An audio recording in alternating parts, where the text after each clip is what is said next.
Texas Congressman Ron Paul.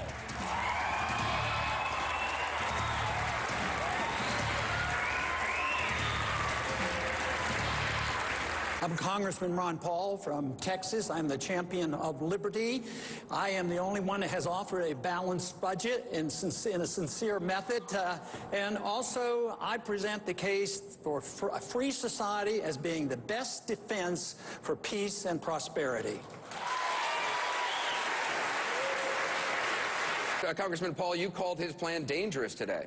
Oh, it is, because it raises revenues, and the worst part about it is it's regressive. A lot of people aren't paying any taxes, and I like that. I don't think that we should even things up by raising taxes. So it is a regressive tax, so it's very, very dangerous in that thing, and it will raise more revenues. But the gentleman asked the question, he didn't even ask what we're talking about. He asked the question, what are you going to replace the income tax with? And I say nothing. That's what we should replace it with.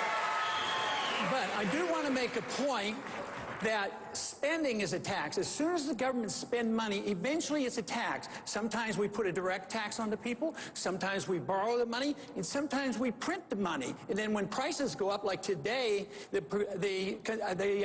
wholesale price index went up 7% rate.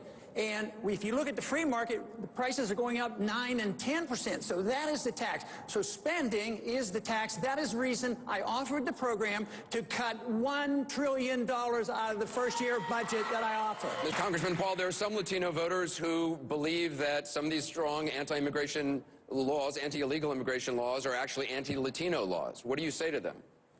Well, I think some people do believe that. I think offense is symbolic of that, and I can understand why somebody might look at that.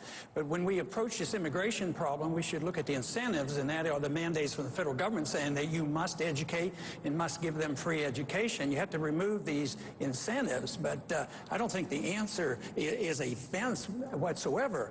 But in order to attract Latino votes, I think, you know, too long, this country has always put people in groups. They penalize people because they're in groups, and then they reward people because they're in groups. But following up on what Newt was saying, we need a healthy economy. We wouldn't be talking about this. We need to see everybody as an individual. And to me, seeing everybody as an individual means their liberties are protected as individuals, and they are treated that way, and they're never penalized that way. So if you have a free and prosperous society, all of a sudden this group mentality melts away. As long as there's no abuse, one place where there's still a lot of discrimination in this country is in our court systems, and I think the minorities come up with a shorthand in our court system. Congressman Paul, you were referenced directly, 30 seconds. Well, I would like to explain that rights don't come in bunches. Rights come as individuals. They come from a God, and they come as each individual has a right to life and liberty. But I might add about the border control and the Latino vote is we lack resources there. I think we should have more border guards on and a more orderly transition and run it much better. But where are our resources? You know, we worry more about the border between Afghanistan and Pakistan. We need to bring the guard units home and the units back here so we can have more personnel on our border. My question for you is, do you support opening the National Nuclear Repository at Yucca Mountain? Congressman Paul, you oppose this. Yes, I've opposed this. We've had votes in the Congress. There was a time when I voted with two other individuals, the two congressmen from Nevada. And I approach it from a states' rights position. What right does 49 states have to punish one state and say, we're going to put our garbage in your state? I think that's wrong.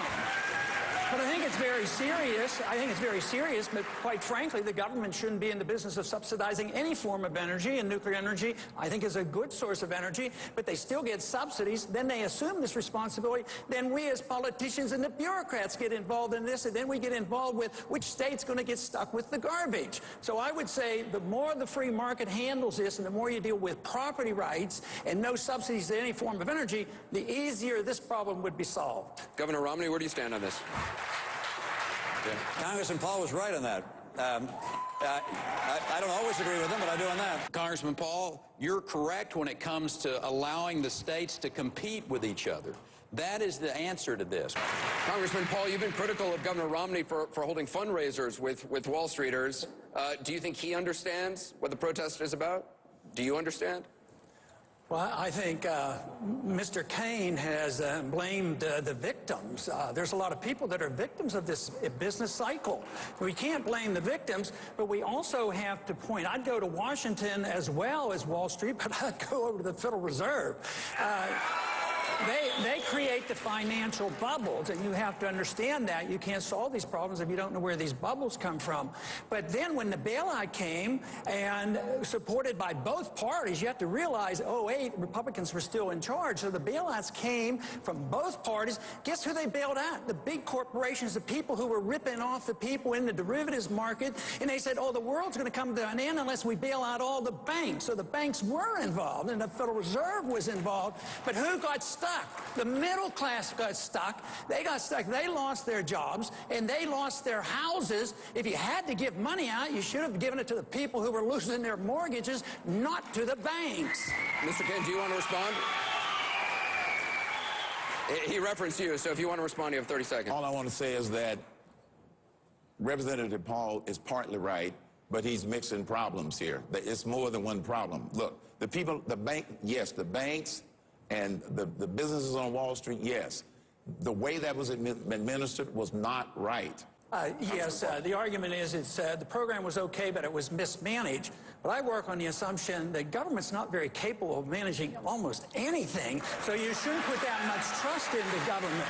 You have to trust the marketplace, and when the government gets involved, they have to deal with fraud. And how many people have gone to jail, either in the government, Fannie Mae or Freddie Mac, that participated in this, and nobody suffers the consequences? All these investigations, and yet the people who lose their jobs and lose their houses, it's their fault. That's why they're on Wall Street, and we can't blame them. We have to blame the business cycle and the economic policies that led to this disaster. Congressman Paul, you've just proposed eliminating the Departments of Commerce, Education, Energy, Interior, Housing, and Urban Development. You say it'll save $1 trillion in 1 year. You're proposing a 15% cut to the Defense Department. Can you guarantee national security will not be hurt by that? I think it would be enhanced. I don't want to cut any defense. And you have to get it straight. There's a lot of money spent in the military budget that doesn't do any good for our defense. How does it help us to keep troops in Korea all these years? We're broke. We have to borrow this money. Why are we in Japan? Why do we subsidize Germany? And they subsidize their socialized system over there because we pay for it. We're broke. And this whole thing that this can't be on the table, I'll tell you what, this debt bubble is the thing you better really worry about, because it's imploding on us right now. It's worldwide. We are no more removed from this than the man on the moon. It's going to get much worse. And to cut military spending is a wise thing to do. We would be safer if we weren't in so many places. We have an empire. We can't afford it. The empires always bring great nations down. We spread ourselves too thinly around the world. This is what's happened throughout history, and we're doing it to ourselves. The most recent empire to fail was an empire that went into, of all places, Afghanistan. They went broke. So where are we in Afghanistan? I say it's time to come home. Time. I think we're on economic suicide if we're not even willing to look at some of these overseas expenditures. 150 bases, 900 bases, 150 different countries. We have enough weapons to blow up the world about 20, 25 times. We have more weapons than all the other countries put together, essentially. And we want to spend more and more, and you can't cut a penny? I mean, this is why we're at an impasse. I want to hear somebody up here willing to cut something real. This budget is in bad shape, and the financial calamity is going to be much worse than anybody ever invading this country. Which country? Are they going to invade this country? They can't even shoot a missile at us. We have a question in the hall that gets to your question. The question in the hall on foreign aid. Yes, ma'am. The American people are suffering in our country right now. Why do we continue to send foreign aid to other countries when we need all the help we can get for ourselves? Congressman Paul. On foreign aid, that should be the easiest thing to cut. It's not authorized in the Constitution that we can take money from you and give it to particular countries around the world. To me, foreign aid is taking money from poor people in this country and giving it to rich people in poor countries, and it becomes weapons of war, essentially. No matter how well motivated it is. Congressman Paul, would you cut aid to Israel? I would cut all foreign aid. I would treat everybody equally and fairly. And I don't think aid to Israel actually helps them. I think it teaches them to be dependent. We're on a bankruptcy course, and look at what's the result of all that foreign aid we gave to Egypt.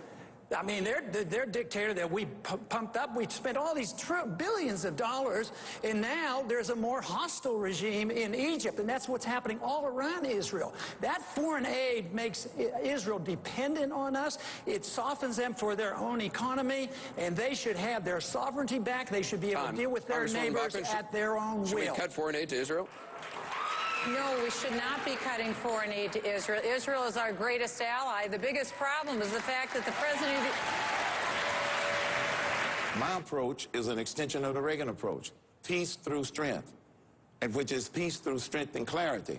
If we clarify who our friends are, clarify who our enemies are, and stop giving money to our enemies, then we ought to continue to give money to our friends like Israel. You have 30 seconds, Congressman Paul, yes. I got to go. Matter of fact, I don't want to make a statement. I want to ask a question.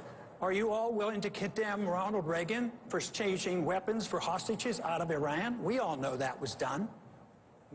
Yeah, what? That's not, Iran was a sovereign country. It was not a terrorist organization, number one. They were our good friends. They're not our good friends, but they're a sovereign country, just like the Palestinian Authority is not the good friends of Israel. He negotiated for hostages.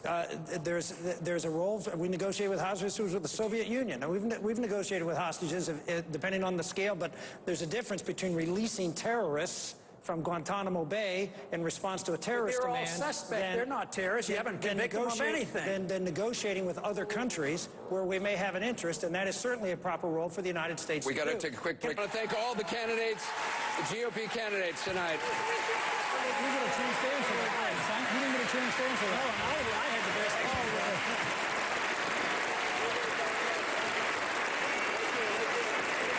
I want to thank all the candidates for a spirited debate on the stage. We also want to thank our co-sponsors, the Western Republican Leadership Conference, our host, the Sands Convention Center at the Venetian, our coverage of America's Choice.